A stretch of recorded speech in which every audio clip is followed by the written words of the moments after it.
Hello and नमस्कार। Divine masculine आप ही के अंदर है, आप ही के अंदर भी होता है।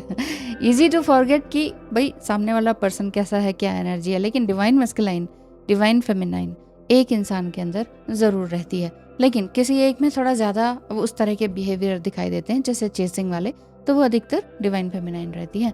और येन यांग की एनर्जी भी इस ट्विन फ्लेम जर्नी में कहते हैं डिवाइन फेमिनाइन एंड मस्कुलाइन को। तो डिवाइन मस्कुलाइन एनर्जी जो होती है वो आपको अचीव करवाने के लिए आगे आती है। मतलब कि आप अपने गोल्स को अचीव कर रहे हैं, आप अपनी लाइफ में बहुत ही लॉजिकली आगे बढ़े हैं, आप एक अच्छी डायरेक्शन में कुछ एक्शन लेकर अपनी लाइफ को एक फ्रूटफुल लाइफ में चेंज करें, ऐसा डिवाइन मस्कुलाइन सोचते हैं। लेकिन डिवाइन फेमिनाइन यही सोचती रहती हैं कि हम तो सब ठीक ही है, लेकिन ये क्यों नहीं चेंज हो रहे।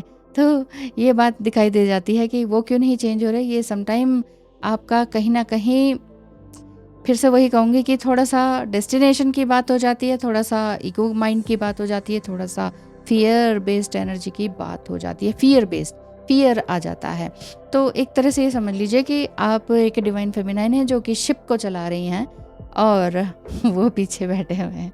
तो आपने तेज़ रफ्तार से चलना है ना, तो सामने आपने देखना है, जो जर्नी आपकी है आपने चलानी है। तो डिवाइन मस्कुलाइन आपके पीछे पीछे आएंगे। तो वही मैं कह रही हूँ, जो ईगो रहता है वो डिवाइन मस्कुलाइन का भी तो रहता है, उनके अंदर भी तो इतना ईगो रहता है। ईगो फील्स लाइक होम, कि ईगो तो रहता ही है। लेकिन कुछ ये कहते हैं कि ईगो तो जाता ही नहीं है, जैसे इच्छा खत्म नहीं होती ऐसे ईगो खत्म नहीं होता। ऐसा नहीं है। अगर आपका भी ईगो खत्म नहीं होगा और डिवाइन मस्कुलाइन का भी बिल्कुल भी मेल्ट नहीं होगा, फिर आप दोनों का मिलन, पुनर्मिलन, रीयूनियन होगा कैसे? कोई ज़बरदस्ती खींच के तो नहीं करवाएगा। बात यह है। तो डिवाइन फेमिनाइन और मस्कुलाइन के अंदर एक परफेक्ट बैलेंस लाना है। तो वो परफेक्ट बैलेंस तभी आ सकता है किसी भी एक रिलेशनशिप में, वैसे देखा जाए तो, जब उसका ईगो मेल्ट होता है। ये नहीं कि मैं सही हूँ, ईगो कहता है आई एम राइट, और मतलब बार बार उसको यही कहता है कि मैं बिल्कुल सही हूँ। तो अपनी रिलेशनशिप में आप कितना कमिटेड हैं, कितना पैशनेट हैं, और दोनों का सेम पर्पस क्या है, ये चीज़ देखिए। क्योंकि जो ईगो है वो इनसिक्योरिटी के कारण आता है। इनसिक्योरिटी है तो ईगो रहेगा। और आपका जो सबकॉन्शियस माइंड का जो पैटर्न है, थिंकिंग है, लेवल ऑफ पैटर्न है, जो थिंकिंग पैटर्न है, वो डिपेंड करता है कि वो आप क्या सोचते हैं, ईगो बेस्ड माइंड से सोचते हैं या क्या। तो ईगो समटाइम बेनिफिशियल रहता है, लेकिन ईगो, टू मच ईगो नहीं रहना चाहिए। पूरी तरह से ख़त्म नहीं होता है, ये भी बात मानते हैं। और इच्छा भी पूरी तरह से ख़त्म हो जाए वो भी नहीं होती है। अगर आपकी इच्छा है कि मुझे तो मोक्ष चाहिए, तो वो भी एक इच्छा है, वो भी एक इच्छा है।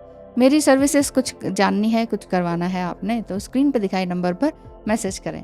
तो ठीक है, इच्छा खत्म नहीं होती, ईगो खत्म नहीं होता, तो फिर हम करेंगे क्या? इसका मतलब क्या हमारे अंदर कोई गुंजाइश नहीं है कुछ सुधार की? नहीं है, क्यों नहीं? तो बहुत ज़्यादा ईगो को हम कई ज़्यादा चीज़ में बांट सकते हैं। अगर बांटेंगे तो वो बहुत बड़ा वीडियो बन जाएगा। देखिए, ईगो को ये समझ लीजिए कि बस बार बार मैं करते रहना और मैं ही सही हूँ, ये करते रहना। चाहे आप सही भी हैं, उस समय में आपने अपने आप को शांत रहना है, शांत रहना है। शांत रह के ही आप अपने एनर्जी को चेंज कर सकते हैं। तो सैक्रल चक्र जो है वो आपके डिवाइन फेमिनाइन एनर्जी के लिए ज़्यादा अच्छा माना जाता है। सैक्रल चक्र को अगर आप चैंट करते हैं तो ये माइंडफुलनेस एक्सरसाइज हो जाती है, हीलिंग एक्सरसाइज होती है, हीलिंग मेडिटेशन हो जाता है, इमोशनल बैलेंस आता है, इससे कंपैशनेट एनर्जी आती है, आप रिन्यू हो जाते हैं एक बार फिर से, कॉन्फिडेंस एंड क्रिएटिविटी आपकी बढ़ती चली जाती है। ईगो ही रहेगा तो क्रिएटिविटी कहाँ से आएगी, ये वाली बात है।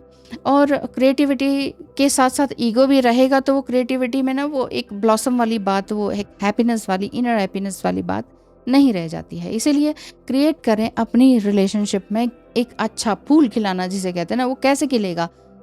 उसके साथ नहीं हो सकता है, ईगो के साथ नहीं हो सकता है। इसलिए ध्यान रखें, स्वादिष्टान चक्र पर काम करें और अपने वेल बीइंग पर काम करें कि आप एक एक्टिवली किस तरह से अपने काम को ठीक तरीके से कर पा रहे हैं। क्योंकि यही सेक्सुअल एनर्जी है, यही आपके डिज़ायर है, यही आपका इमोशनल एनर्जी है। तो वम का चैंट करें, वम, इसका चैंट करेंगे तो ये ज़्यादा अच्छा रहेगा डिवाइन फेमिनाइंस के लिए।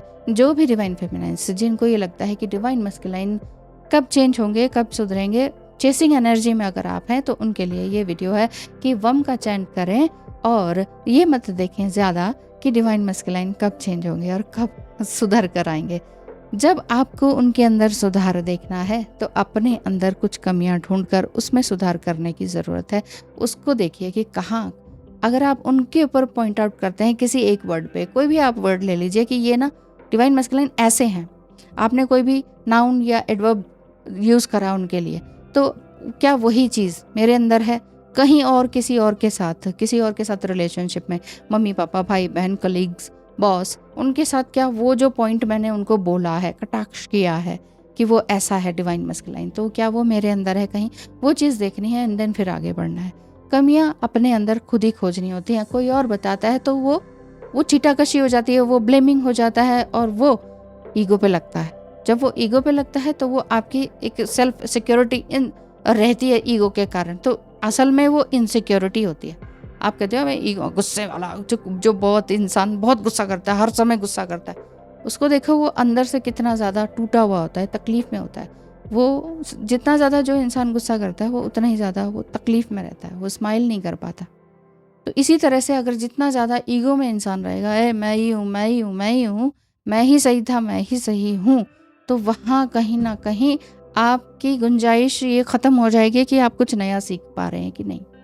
लर्निंग प्रोसेस रुक जाता है। ये मत कहिए कि ईगो ख़त्म नहीं होगा जी हमारा, तो फिर उनका भी नहीं होगा, फिर आप कहीं नहीं रहेंगे, फिर ट्विन फ्लेम जर्नी, फिर क्या करना है ट्विन फ्लेम जर्नी का? ट्विन फ्लेम जर्नी का अर्थ ही यही है कि आपने अपनी सोल को इवॉल्व करना है। बेसिकली सोल को इवॉल्व ऐसा ही नहीं हो जाएगी, एक लेयर उतरेगी तो दर्द तो होगा, तकलीफ तो होगी, ट्रांसफॉर्मेशन होगा तो पेन तो होगा ही, और फिर वो पेन को आप कहें कि हमें ये पेन नहीं सहना, तो फिर भगवान भी कहेंगे ठीक है, पेन भी नहीं सहना तो कुछ नया भी नहीं मिलेगा। कुछ नया चाहिए, उसके लिए पेन से गुजरना होगा।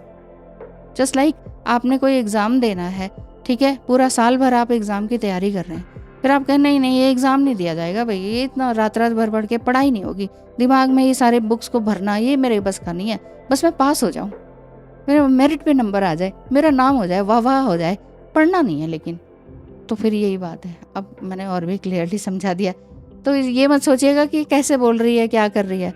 अगर आप नहीं समझेंगे तो फिर मैं क्या बोलूँ यही बात है। ध्यान रखें अपना और अपनों का, अपने डिवाइन मैस्कुलाइन का भी। सबसे पहले अपने इमोशंस का ध्यान रखिए, क्योंकि इमोशंस आपके बार बार गड़बड़ हो जाते हैं। बार बार ये होता है कि वो भी कुछ नहीं, मैं भी कुछ नहीं, भाड़ में जाए डिवाइन फेमिनाइन, भाड़ में जाए ट्विन फ्लेम जर्नी, कोई जर्नी नहीं होती है। क्या करेंगे ऐसा करके? फिर से वापस आएंगे, फिर से वही सब कुछ होगा, वही सिंक्रोनिसिटीज, वही एंजल नंबर्स, फिर से मानना पड़ेगा इसलिए पहले ही चेंज कर लीजिए अपने आप को, ठीक है।